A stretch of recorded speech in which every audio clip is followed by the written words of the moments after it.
Bienvenidos al curso de Neuroanatomía Funcional. Soy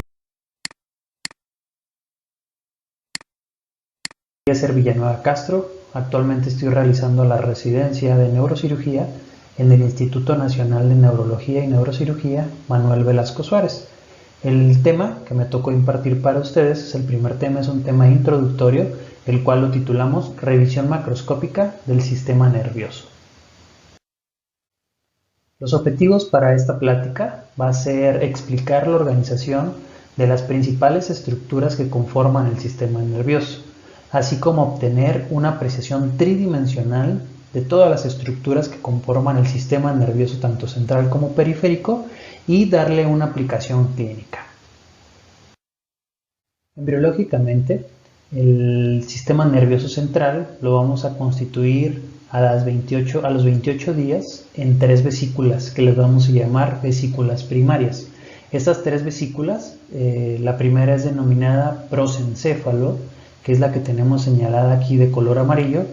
Después sigue el mesencéfalo, que es la que está señalada como color rojo.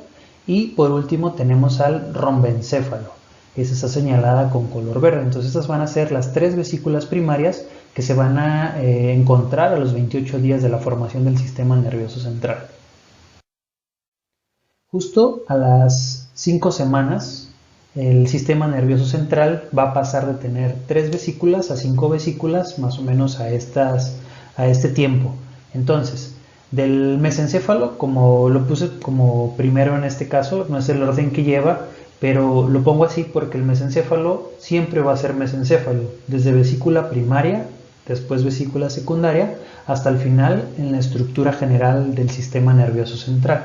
Entonces tenemos aquí el mesencéfalo señalado como rojo, este azul que es la vesícula secundaria que se va a originar de una vesícula primaria que también se llama mesencéfalo. Entonces por eso les digo que el mesencéfalo siempre va a ser mesencéfalo.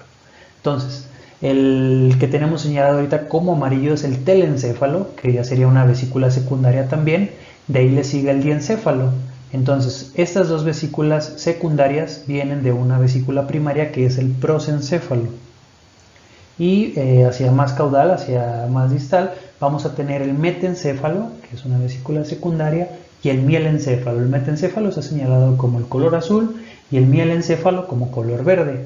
Estas 2 estructuras, estas 2 vesículas, van a venir de la vesícula primaria que se llama rombencéfalo, que es la que estamos viendo. Entonces aquí constituimos las 5 vesículas secundarias que van desde ventral hasta caudal, de telencéfalo, diencéfalo, mesencéfalo, metencéfalo y mielencéfalo.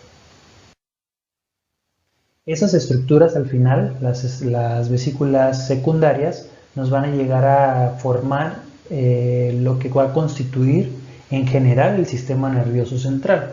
Entonces tenemos del lado derecho de nuestra pantalla donde dice prosencéfalo, que es la vesícula primaria que originaba el telencéfalo y el diencéfalo. Como tal, el telencéfalo va a formar principalmente los hemisferios cerebrales. Eso es lo que tenemos que grabarnos, ¿okay? También dentro de estos hemisferios cerebrales pues van a estar los ventrículos, tanto los ventrículos laterales como el tercer ventrículo. De ahí el prosencéfalo dijimos que también generaba el diencéfalo.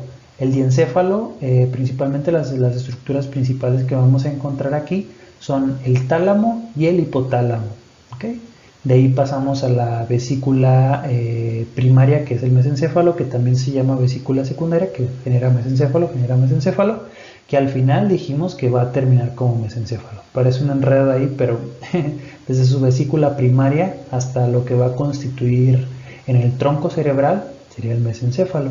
Esas que tenemos aquí señaladas como el techo, el acueducto cerebral, el núcleo rojo, la sustancia gris, y van a ser parte, van a incluir o van a formar ciertas estructuras que están en el mesencéfalo. Entonces, de ahí seguimos con la siguiente vesícula primaria, que era el rombencéfalo, que va a formar otras 2 vesículas secundarias, que es el metencéfalo, y este metencéfalo va a formar la protuberancia, que está señalada como azul, y el cerebelo, que es hacia la parte posterior de esta protuberancia, ¿okay? Entonces el rombencéfalo, la otra vesícula secundaria que va a formar es el mielencéfalo, Y el mielencéfalo al final lo que va a formar es el bulbo raquídeo, que está señalado con color verde en la ilustración que tenemos ahí de un corte sagital del cerebro.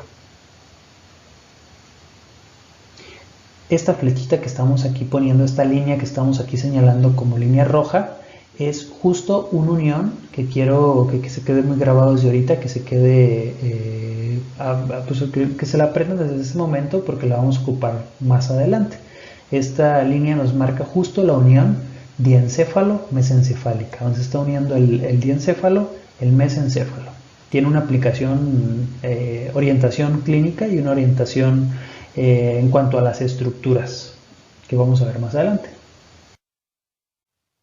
Entonces, de manera general, podemos dividir al sistema nervioso en dos: sistema nervioso central y sistema nervioso periférico. El sistema nervioso central, pues vamos a tener que estar constituido por el cerebro, el cerebelo, el tronco encefálico y la médula espinal. El sistema nervioso periférico lo vamos a dividir en nervios craneales y los nervios raquídeos, así como los ganglios asociados a estos mismos. En cuanto a la neurona, va a ser como la unidad funcional y estructural del cerebro. Entonces el sistema nervioso central va a estar compuesto por un gran número de células nerviosas, que estas son las neuronas. Entonces esas células nerviosas son células excitables y sus prolongaciones se van a denominar axones. ¿Okay? Entonces la neurona va a estar constituida, va a estar sostenida a su alrededor por un tejido especializado denominado neuroglía. Las prolongaciones largas que ahorita mencionamos en la parte del sistema nervioso central, que son los axones, va a estar envuelto por una vaina de mielina. Esta vaina de mielina en el sistema nervioso central lo va a formar los oligodendrocitos, y en el sistema nervioso periférico lo van a formar las células de Schwann. Entonces aquí en esta imagen podemos apreciar la neurona. A su alrededor estamos viendo las células de la microglía, las células de sostén que estamos viendo aquí, y si se fijan tenemos unas prolongaciones que salen justo de la neurona, del soma, de la neurona del cuerpo, hacia la parte distal y se denomina axón. Esto que tenemos aquí blanco alrededor pues va a ser las vainas de mielina.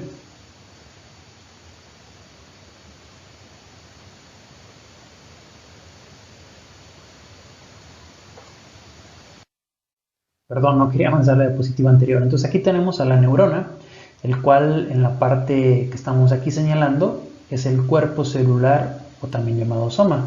Dentro de este cuerpo celular o soma pues vamos a tener el núcleo y los organelos que están alrededor de este mismo. Alrededor del cuerpo soma también, aquí están las prolongaciones estas cortas que estamos viendo que son múltiples, van a salir las dendritas. Y hacia la parte más distal, hacia la parte como más caudal de la neurona, vamos a tener que formar un cono axónico y este cono axónico termina en un axón.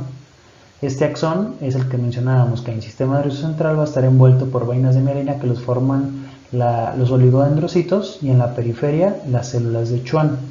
Si nos regresamos aquí a donde está el soma, vamos a ver que llega otros axones de otras neuronas, y aquí forma una unión que se llama sinapsis axosomática, que va desde un axón, que es la terminación esta, hasta un soma, que es el cuerpo. Entonces es una sinapsis axosomática, y esa sinapsis que llega a la dendrita se llama sinapsis axodendrítica. En cuanto a la disposición de la sustancia gris y la sustancia blanca, ¿cómo lo vamos a diferenciar? Pues la sustancia gris da ese color porque es el color que tienen los cuerpos axonales, es el color que tienen las neuronas en su cuerpo. Entonces toda la sustancia gris que vamos a tener en el cerebro, en los cortes o en la médula, va a estar dada por cuerpos axonales. Y la parte de la sustancia blanca va a estar dada por los axones. Esos axones van a estar envueltos de las vainas que tienen material lipídico. Este material lipídico es el que le da el color blanco. Entonces por eso podemos dividir en materia blanca y materia gris.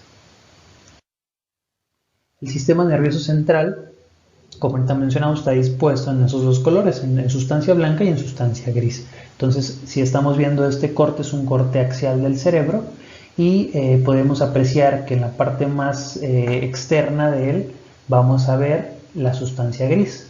Más hacia la parte medial de esto, vamos a tener la sustancia blanca o la materia blanca que va a estar dado por los axones. Justo en el medio, aquí donde estamos señalando, también tenemos materia gris. Entonces, esa sustancia gris está dado ¿por qué? Porque ahí hay núcleos, son los núcleos basales que también van a estar compuestos por neuronas, por los somas neuronales, por eso es esa composición gris que tiene en la parte medial. A diferencia en la médula, en un corte que también tenemos un corte axial en la médula, la disposición cambia. La sustancia gris se va a ir hacia la parte medial, que está compuesto en esta H que estamos viendo aquí, y la sustancia blanca, la materia blanca, la vamos a apreciar alrededor de esta sustancia gris, entonces es externo. Es una disposición como diferente, tanto en el encéfalo como en la médula.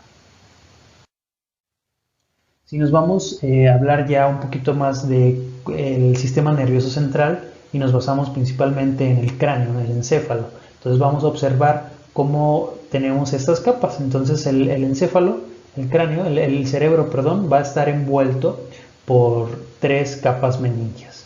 La más externa va a ser la capa de la dura madre, que es la que está en su lado izquierdo.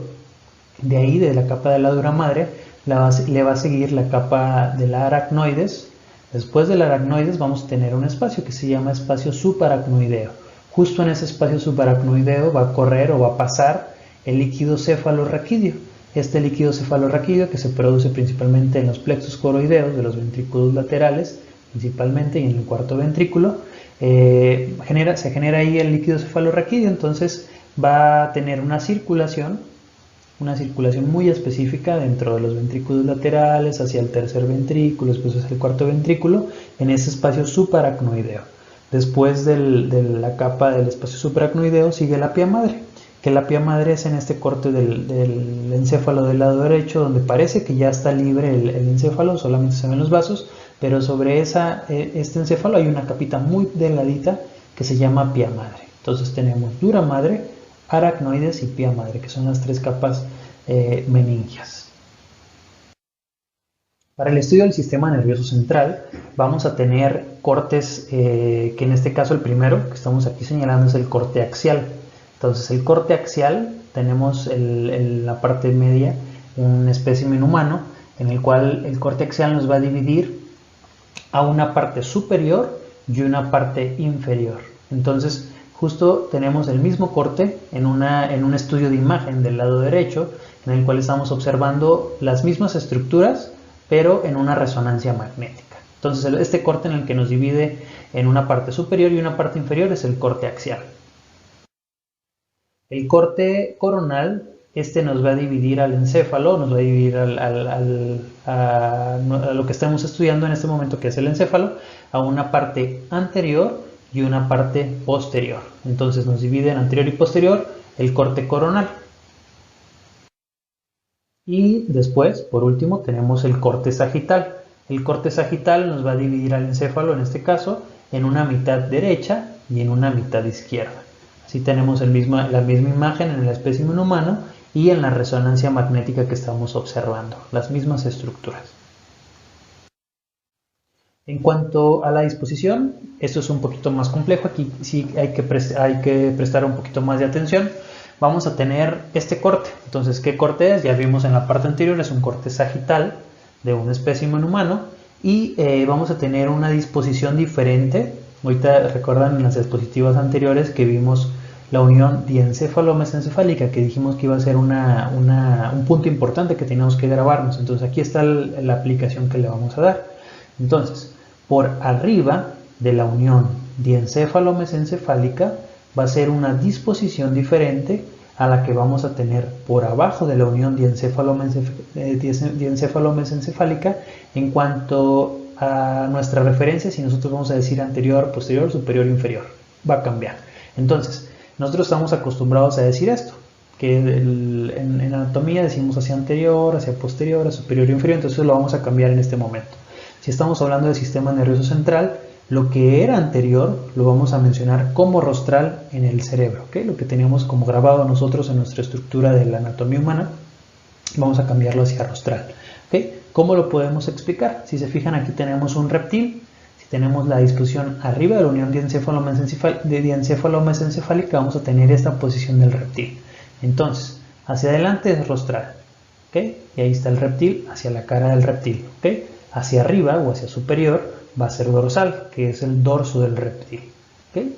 Hacia la parte posterior del encéfalo vamos a tener caudal, ¿okay? Que es la cauda que tenemos a la parte más posterior de este reptil, y hacia inferior vamos a llamarlo ventral, ¿okay?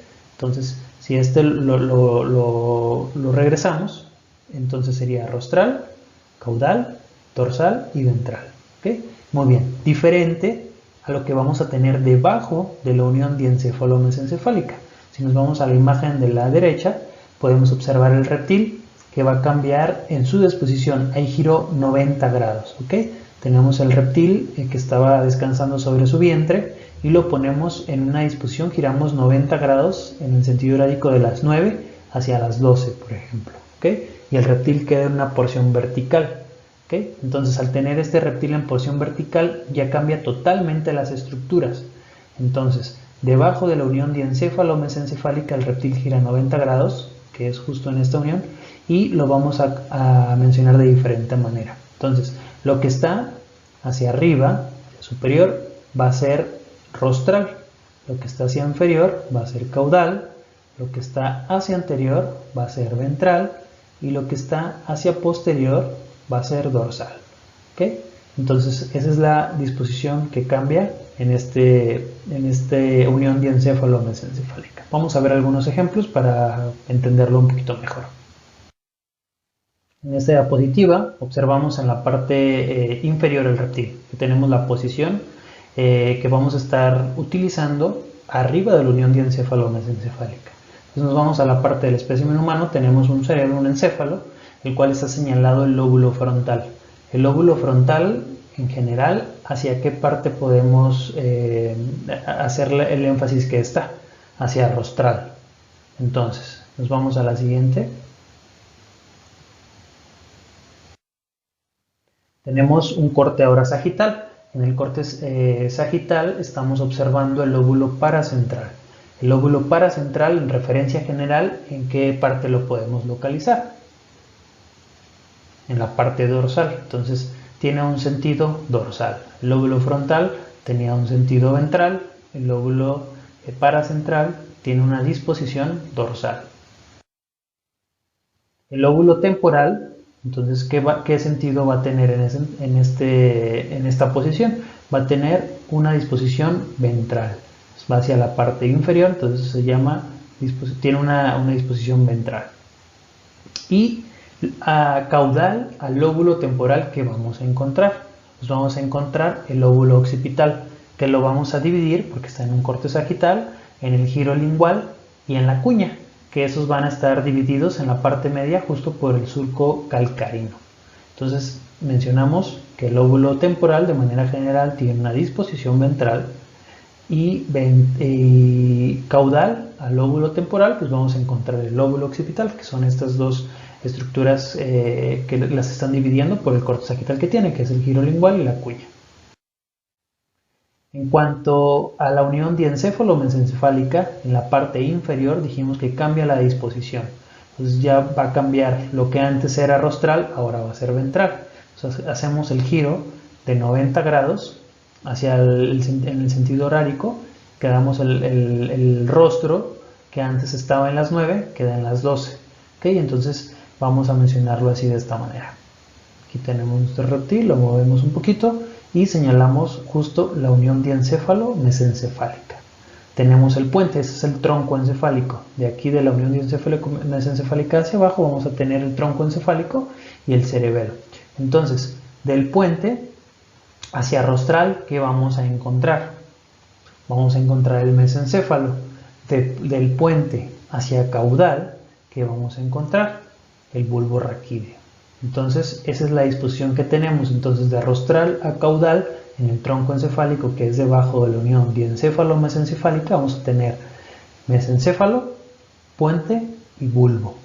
Entonces del puente hacia dorsal, ¿qué estamos viendo? Estamos viendo el cuarto ventrículo y estamos viendo el cerebelo. Y tenemos un acercamiento. Vamos a ver otra vez otros ejemplos. Tenemos ahí la línea de la unión diencéfalo-mesencefálica y vamos a tener igual de referencia el puente hacia ¿qué?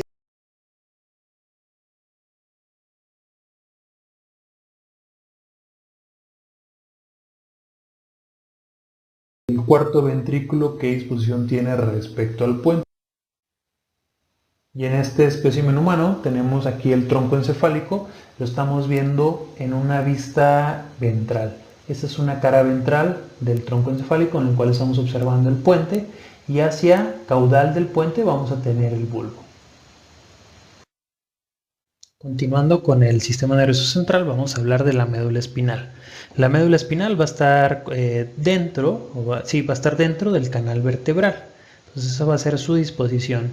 Igual que el encéfalo, igual que el cerebro, va a estar rodeado por las tres capas meningias: dura madre, aracnoides y pia madre. En el espacio subaracnoideo igual va a correr el líquido cefalorraquídeo y dentro del epéndimo, dentro del canal medular, va a ir también este líquido que le va a brindar la protección a la médula espinal. Comienza la médula espinal a nivel del agujero occipital y va a terminar aproximadamente entre L1 y L2. A nivel de L1 más o menos, aquí lo tenemos señalado, va a empezar a formarse, o un poquito antes va a empezar a formarse un engrosamiento que termina en un cono medular. Ahí termina el cono medular y se va a generar una cola de caballo. Esta cola de caballo va a tener una disposición de predominio lumbar hasta llegar a la porción sacra y va a emitir un filum terminal. Este filum terminal se va a insertar en la parte posterior del coxis. Aquí tenemos el cono medular, la cola de caballo, o también llamada caudequina, y el filum terminal, que se va a llegar a insertar hacia la parte del coxis. La médula espinal va a tener segmentos. Estos segmentos van a llevar el nombre de acuerdo al nombre también que lleven sus vértebras. Entonces van a tener segmentos cervicales, dorsales, lumbares, sacros y la porción coxígea. De acuerdo en el nivel que se encuentren, de acuerdo al segmento en el que estén, va a ser la disposición tanto del tamaño de la médula espinal, tanto a la forma de la H que va a tener en su parte media, que dijimos que va a ser en materia gris en la parte media porque van a estar ahí los somas, van a estar la parte del cuerpo de la neurona, y lateral van a estar todos los axones que van a formarse muchos tractos, van a pasar muchos tractos, y está en una parte distal, va a estar en una parte externa, mejor dicho. Entonces, si se fijan, tiene una disposición diferente esta H, esta parte de las astas anteriores, posteriores, las astas laterales, a nivel cervical, como a nivel torácico, que es más delgado, como a nivel lumbar, que es aún más ancho. La médula espinal también, como ahorita mencionamos, aquí tenemos una vista posterior, va a estar cubierta por las tres capas meningias. En la parte más superior tenemos ahí la dura madre, después sigue el aracnoides, que era la capa que seguía. Si hacemos un corte del aracnoides vamos a caer en el espacio subaracnoideo por donde va a estar circulando el líquido cefalorraquídeo, y pegadito a la médula espinal vamos a tener la pía madre. Pasamos al sistema nervioso periférico. Vamos a dejar un poquito atrás el sistema nervioso central y pasamos al periférico, dividiendo, como ya lo habíamos mencionado, en los nervios raquídeos y en los nervios craneales. Entonces vamos a tener 31 pares de nervios raquídeos. Esos van a tener unas raíces anteriores motoras y unas raíces posteriores sensitivas, que ahorita las vamos a ver en la siguiente imagen. Entonces vamos a tener la disposición que ya mencionamos por los segmentos. También va a ser llamado así las raíces que van a salir de ahí y van a formar los nervios. Vamos a tener 8 pares de nervios cervicales, 12 torácicos, 5 lumbares, 5 sacros y 1 coxígeo, que en total dan los 31 par de nervios raquídeos. Y la otra parte del sistema nervioso periférico van a ser los 12 pares craneales. En la parte de la derecha tenemos la disposición por colores: cervical en el color verde, torácico en el color azul, lumbar en el color lila, junto con el color rojo que se está formando aquí hasta llegar a la parte sacra y a la coxigia. En cuanto a las raíces que ahorita estábamos mencionando, vamos a tener una raíz, esa es una vista anterior, ¿okay? Esa es una vista anterior, entonces lo que está hacia la parte posterior va a ser dorsal y lo que está hacia la parte más anterior va a ser ventral por la disposición que ya hemos mencionado debajo de la unión diencéfalo-mesencefálica. Entonces tenemos la raíz dorsal, la raíz ventral, que solo la raíz dorsal va a tener un ganglio. Este ganglio se va a llamar ganglio de la raíz dorsal. Al unirse las dos raíces, tanto de la dorsal como la ventral, va a formar el nervio espinal. Tenemos como parte del sistema nervioso periférico, ahorita que estamos mencionando, los 12 pares craneales. Entonces, el primer par craneal va a ser el nervio olfatorio. El nervio olfatorio se va a originar en el techo de la cavidad nasal. Aquí en el techo de la cavidad nasal está la mucosa, pasan estos nervios por la lámina cribosa del etmoides, llegan hacia el bulbo olfatorio y del bulbo olfatorio forman el tracto olfatorio. Ese tracto olfatorio va a ser el que va a entrar hacia el cerebro. Entonces así tenemos la disposición: nervio olfatorio, bulbo y tracto. Después vamos a tener el segundo par craneal. El segundo par craneal va a ser el nervio óptico. Este nervio óptico sale del globo ocular. Dentro del globo ocular vamos a tener la retina. En la retina vamos a tener una capa que son una capa de unas células ganglionares. Esas células ganglionares van a emitir unos axones que son los que salen del globo ocular y forman el nervio óptico. Al formar el nervio óptico van a llegar hasta el quiasma, que es esta flechita que estamos señalando ahí, y en el quiasma van a cruzarse algunas fibras para después formar el tracto óptico, que estas van a llegar hacia el tálamo. Llegan en el tálamo, en el cuerpo geniculado lateral, y hacen relevo hacia la parte occipital. Ahí pasan las radiaciones ópticas que pasan solamente por el lóbulo temporal y parietal en algunas zonas hasta llegar a la corteza visual primaria, que ahorita mencionamos que es en el lóbulo occipital. Después tenemos el nervio oculomotor, que va a inervar la mayoría de los músculos extraoculares. De ahí, ese es el tercer par craneal. De ahí sigue el cuarto par craneal, que es el nervio troclear, que este va a inervar al músculo oblicuo superior de los músculos extraoculares. Después tenemos al nervio trigémino, que va a ser el quinto par craneal, y el sexto par craneal es el nervio abducens o motor ocular externo, que va a inervar justo a este músculo extraocular, que es el músculo motor ocular externo. Después tenemos el séptimo par craneal, que es el nervio facial, el octavo, que es el nervio vestibulo-coclear, que nos va a servir para la audición. Después tenemos el noveno, que es el glosofaringeo, el décimo, que es el vago, el onceavo, que es el nervio accesorio, y por último tenemos el doceavo par craneal, que es el hipogloso. Entonces hay que aprendernos la disposición de dónde salen el origen aparente de estos nervios.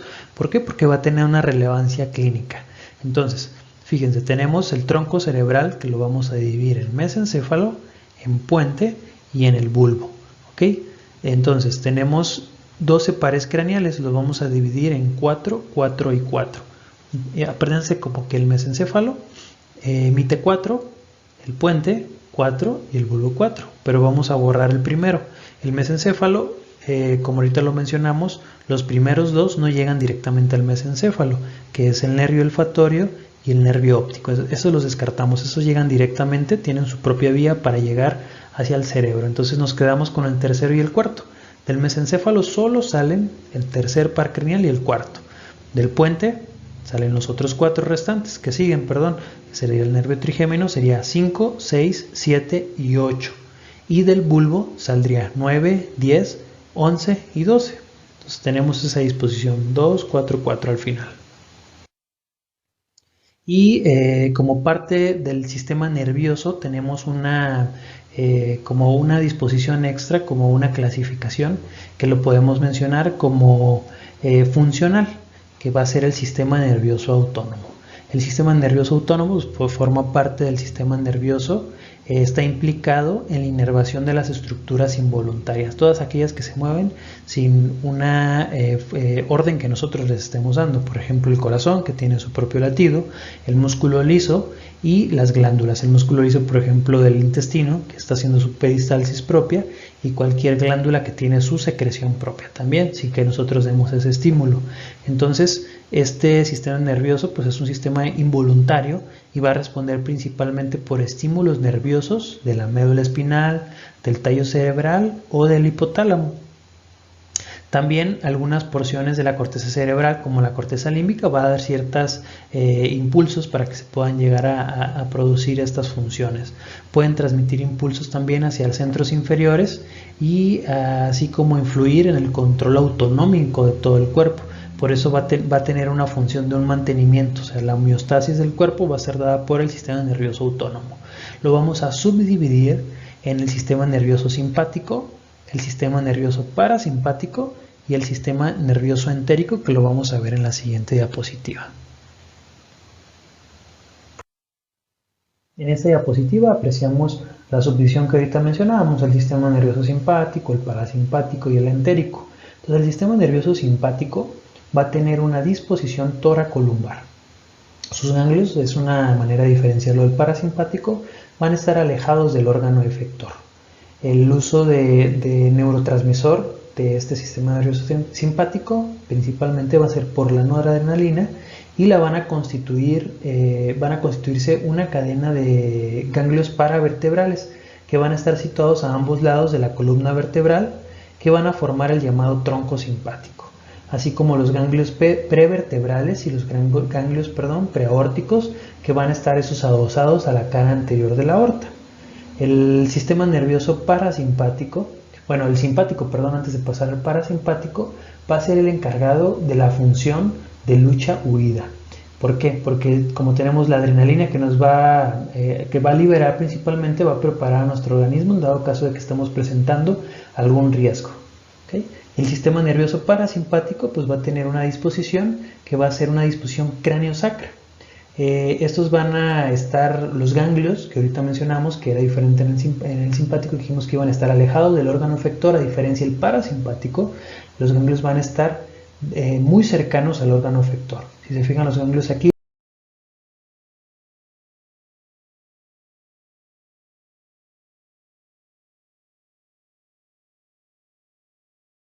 este sistema nervioso parasimpático se va a encargar como de un estado de relajación. Se va a encargar de almacenar o de conservar la energía. Es el que nos mantiene como en un estado normal, cuando estamos en una fase relajada. Y va a ser una función antagónica al sistema nervioso simpático, lo va a frenar. Y por último, pues vamos a tener el sistema nervioso entérico, que ese sistema nervioso entérico va a ser el que se encarga de controlar las diferentes partes del sistema gastrointestinal. Pasamos a un apartado de casos clínicos para aplicar ahora sí lo que aprendimos anteriormente. Entonces tenemos un paciente masculino de 35 años de edad que llega a la consulta de urgencias. El paciente refiere cefalea crónica progresiva. Él lo refiere que es de predominio matutino, que lo despierta por las noches. Es de característica holocraniana, tiene una intensidad 7 de 10 en la escala de EVA y cede parcialmente a la administración de analgésicos.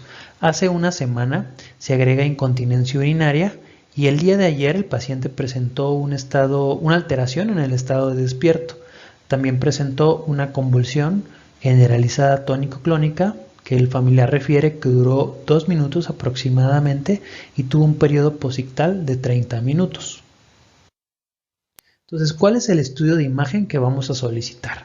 Tenemos 4 opciones. Tenemos resonancia magnética, una tomografía computarizada, radiografía de cráneo y un PET. Entonces, ¿qué estudio van a solicitar?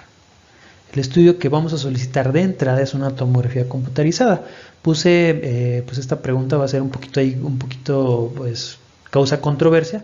¿Por qué? Porque también podemos pedir una resonancia, pero la respuesta más correcta en este contexto clínico, que tenemos un paciente en urgencias, que tenemos que saber si tiene cráneo hipertensivo, si tiene una lesión ocupante de espacio que está desplazando la línea media o algo, entonces tenemos que ver primero de entrada con una tomografía. Entonces se solicita la tomografía de cráneo que muestra la siguiente imagen. ¿Qué corte es? Esa va a ser la primera pregunta.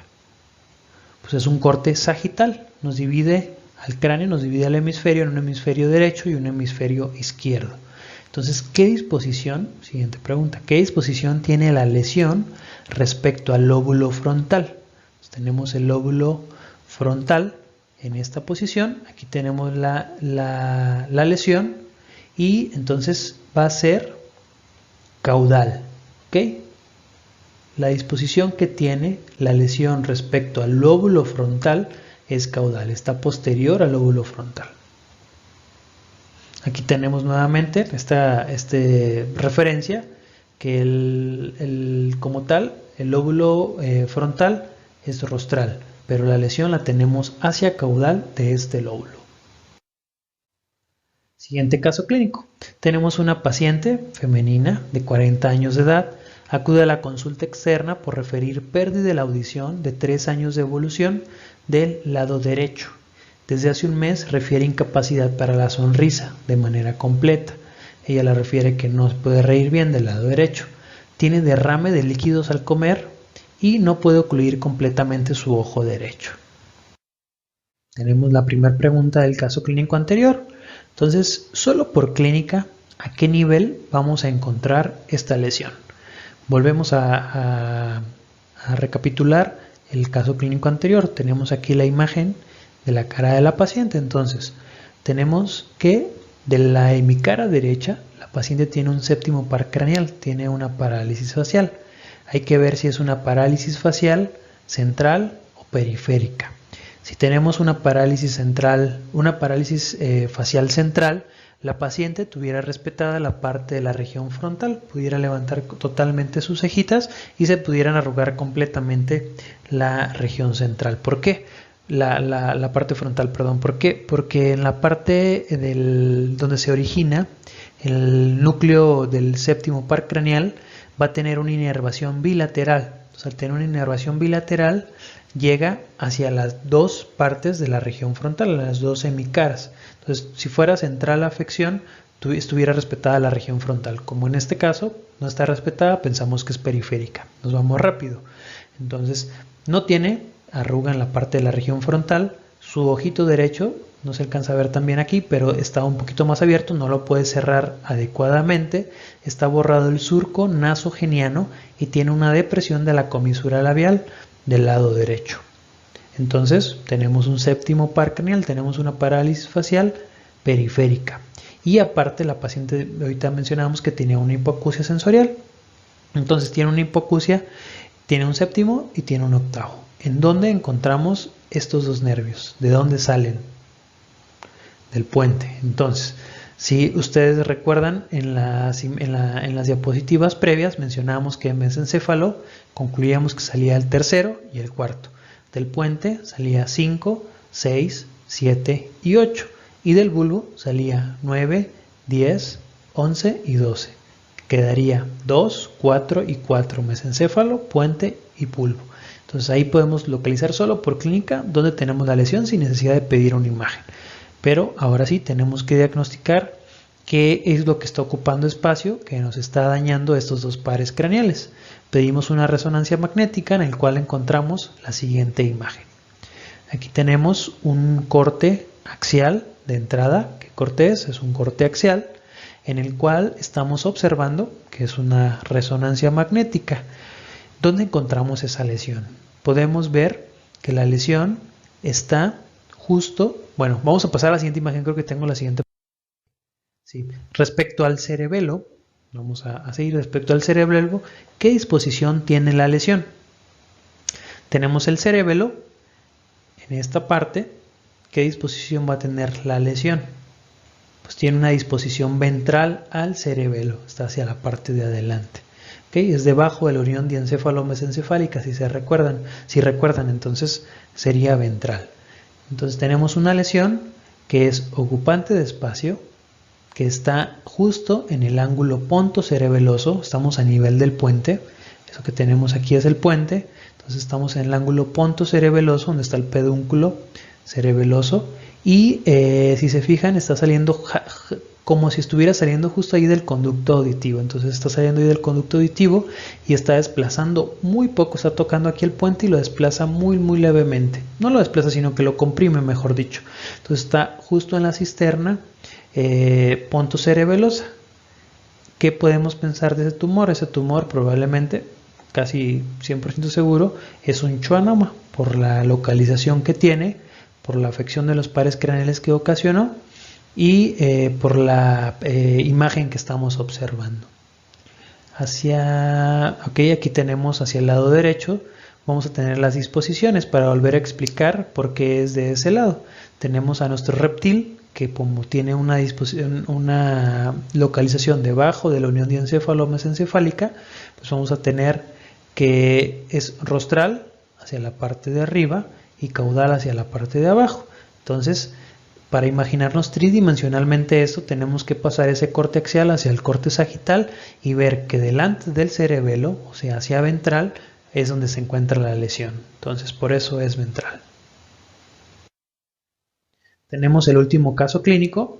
Este es un pacientito, es un masculino recién nacido que presenta defectos de la línea media. Tiene un llanto débil al nacimiento y presentó un Apgar 6 de 8. Tiene dificultad para la succión en el seno materno y se inicia un abordaje diagnóstico. Entonces le solicitamos una resonancia magnética que encontramos la siguiente imagen. Tiene una alteración en la división de los hemisferios cerebrales. Si se fijan, no hay división, sino que están unidos. Ahí los ventrículos laterales tampoco tienen división y están fusionados. ¿Qué vesícula? La pregunta es, ¿qué vesícula secundaria fue la afectada durante el desarrollo embrionario? Opción A, prosencéfalo. Opción B, mesencéfalo. C, telencéfalo. Y D, metencéfalo. Entonces la respuesta correcta sería telencéfalo. ¿Okay? Entonces, ¿por qué vamos a recordar lo siguiente? Tenemos que las vesículas primarias eran 3, prosencéfalo, mesencéfalo y romboencéfalo. De esto, la vesícula primaria, que en este caso es el prosencéfalo, nos va a dar el telencéfalo. La afección que ahorita nos estamos, sin saber qué patología es, sin saber nada de imagen, aquí estamos describiendo en el caso clínico que tiene una alteración en la división de los hemisferios cerebrales. Entonces, ¿qué fue lo que se afectó? Se afectó el telencéfalo, que sería la vesícula secundaria que está afectada. Esa sería la respuesta correcta. Aquí tenemos un corte, bueno, no es un corte, aquí tenemos un encéfalo que es de un paciente similar como el del caso clínico que vimos anterior. Entonces es una patología que se llama holoprosencefalia. En este no se dividen adecuadamente los dos hemisferios, entonces hay esa alteración y tienen pues más afecciones de la línea media, por eso esa dismorfia que tenía en la cara del paciente. Muchísimas gracias por su atención. Entonces aquí concluimos nuestra clase de introducción. Espero les haya gustado, espero sirva bastante para las siguientes clases. Si tienen alguna duda pueden contactarme, este es mi correo y fue un placer estar con ustedes. Soy Eliezer Villanueva Castro y nos vemos pronto.